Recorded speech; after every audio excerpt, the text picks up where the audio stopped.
Me in a Neverland.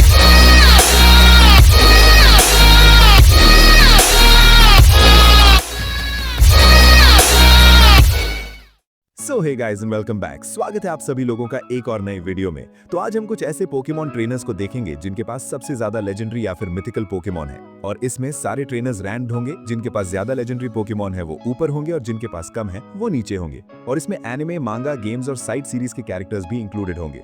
तो हाँ, video को लाइक और चैनल को सब्सक्राइब करना मत भूलना। साथ में बेल नोटिफिकेशन को ऑल पे सेट कर देना। और अब वीडियो को स्टार्ट करते हैं। Let's get started. Video start करने से पहले यहाँ पे वो ट्रेनर्स नहीं होंगे जिनके पास एक ही लेजेंडरी पोकेमॉन है।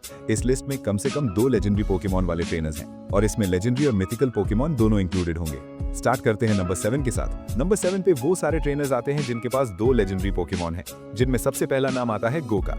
गो के पास भी 2 लेजेंडरी पोकेमॉन हैं, जिसमें सबसे पहला उसका सुइकून है, जिसको उसने हीलिंग द हीलर नाम के एपिसोड में कैच किया था। और गो के सुइकून ने अभी तक एक भी बैटल नहीं करी है, तो हमें ये नहीं पता है कि वो कितना ज्यादा स्ट्रॉन्ग है। और गो का सेकंड लेजेंडरी पोकेमॉन है उसका इटर्निटस। पर जिस एपिसोड में गो ने इटर्निटस को पकड़ा था, उसी एपिसोड में इसको सील कर दिया गया था, क्योंकि इटर्निटस की एनर्जी की वजह से सारे पोकेमॉन डायनामैक्स और गिगांटामैक्स हो गए थे और साथ में आउट ऑफ कंट्रोल भी हो गए थे। और ऐसा आगे जाके दोबारा ना हो, इसीलिए इटर्निटस को सील कर दिया गया। और सेकंड ट्रेनर जिसके पास 2 लेजेंडरी पोकेमॉन है वो एक अननोन ट्रेनर है, जो कि हमें पोकेमॉन जनरेशन सीरीज में देखने को मिला था। और इसके पास रेक्वाजा था, जो कि मेगा इवॉल्व हो सकता था, और इसका सेकंड पोकेमॉन डिओक्सिस था। दोनों ही काफी ज्यादा पावरफुल पोकेमॉन है।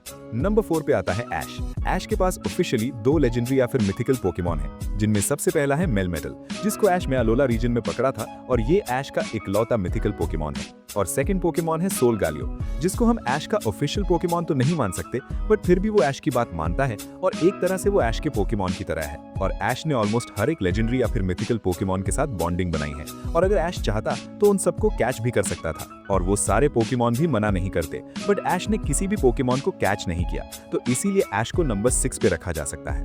नंबर 5 की बात करें तो नंबर 5 पे आता है ब्रैंडन। तो ब्रैंडन एक फ्रंटियर ब्रेन है, जो कि हमें होएन रीजन में दिखाया गया था, और ये अब तक का स्ट्रॉन्गेस्ट फ्रंटियर ब्रेन भी है। और पोकेमॉन एनिमे में ब्रैंडन के पास सबसे ज्यादा लेजेंडरी पोकेमॉन दिखाए गए हैं, जो कि टोटल 3 हैं, और वो पोकेमॉन है रेजी आइस, रेजी स्टील और रेजी रॉक। रेजी रॉक और रेजी स्टील काफी स्ट्रॉन्ग थे, जिन्होंने ऐश और पॉल के काफी सारे पोकेमॉन को डिफीट किया था। पर रेजी आइस ऐश के पिकाचो से हार गया था। बट फिर भी ब्रैंडन के पास पोकेमॉन एनिमे में सबसे ज्यादा लेजेंडरी पोकेमॉन है। Number 4 red. Red Pokemon origins, मांगा और गेम्स का एक कैरेक्टर है। इसके पास टोटल 4 लेजेंडरी पोकेमॉन हैं, जिनमें सबसे पहले लेजेंडरी बर्ड्स आते हैं, जो कि हैं आर्टिकुनो, मोल्ट्रेस और ज़ैप्डॉस। रेड ने टॉरस का यूज करके ज़ैप्डॉस को डिफीट किया, और फिर अल्ट्रा बॉल का यूज करके उसको कैच कर लिया। और रेड ने आर्टिकुनो को रैपिड ऐश का यूज करके डिफीट किया था, और मोल्ट्रेस को चारेजार्ड का यूज करके डिफीट किया। और इसी तरीके से उसको तीनों लेजेंडरी बर्ड्स मिल गए। और फिर आगे जाके अपने मेगा चारेजार्ड एक्स का यूज करके रेड म्यूटू को भी कैच कर लेता है, जो कि उसका चौथा लेजेंडरी पोकेमॉन था। तो हाँ, रेड के पास 4 लेजेंडरी पोकेमॉन है। नंबर 3 पे आती है शीना। ये हमें देखने को मिलती है Pokemon movie Arceus and the jewel of life में, और इसने किसी लेजेंडरी पोकेमॉन को कैच तो नहीं किया था, बट इसके पास लेजेंडरी पोकेमॉन्स को कंट्रोल करने की पावर थी। जैसे कि इस मूवी में ऐश का पिकाचू और डॉन का पिपलप एक वाटर वोटेक्स में फंस जाते हैं, और इसके बाद शीना डियाल्गा से प्रे करती है कि वो आकर पिकाचू और पिपलप को बचाए। और तभी अचानक से वहां पर एक पोर्टल खुलता है, जिसके अंदर से डियाल्गा निकल के पिकाचू और पिपलप को बचा लेता है। और इसी तरीके से शीना क्रिएशन ट्रियो के और भी मेंबर्स को समन कर सकती है, जैसे कि पाल्किया या फिर गिराटना, और यहाँ तक कि वो आरसीएस को भी समन कर सकती है। मतलब शीना के पास पोकेमॉन गॉड्स का कंट्रोल है। तो हाँ, एक तरह से हम इनको शीना के पोकेमॉन मान सकते हैं। और नंबर 2 टोबायस। तो टोबायस एक मिस्टीरियस कैरेक्टर है, जो कि हमें सिनो लीग में देखने को मिला था, और इसके पास भी काफी सारे लेजेंडरी या फिर मिथिकल पोकेमॉन हैं। सबसे पहला है उसका सिग्नेचर पोकेमॉन डार्कराई, जो कि एक मिथिकल पोकेमॉन है। ऐश के सेप्टाइल के अलावा अभी तक किसी भी पोकेमॉन ने टोबायस के डार्कराई को नहीं हराया है, और अगर हम उस बैटल को काउंट ना करें तो अभी तक टोबायस का डार्कराई अनडिफीटेड है, और ये काफी स्ट्रॉन्ग भी है। टोबायस का सेकंड पोकेमॉन है उसका लैटियोस। ये हमें तब देखने को मिलता है जब ऐश का सेप्टाइल डार्कराई को डिफीट कर देता है, और फिर टोबायस का सेकंड पोकेमॉन लैटियोस होता है, जो कि ऐश के सेप्टाइल और स्वॉलो को हरा देता है। बट लास्ट में ऐश का पिकाचू लैटियोस के साथ टाई कर लेता है, और ये भी एक लेजेंडरी पोकेमॉन है, और ये काफी स्ट्रॉन्ग था। और ऑफिशियली टोबायस के पास सिर्फ और सिर्फ 2 ही लेजेंडरी पोकेमॉन है। बट आप लोग सोच रहे होंगे कि ये नंबर 2 पे कैसे आया। तो टोबायस ने लीग में पार्टिसिपेट किया था, जिसमें 6 पोकेमॉन की रिक्वायरमेंट होती है, तो डेफिनेटली उसके पास 6 पोकेमॉन होंगे।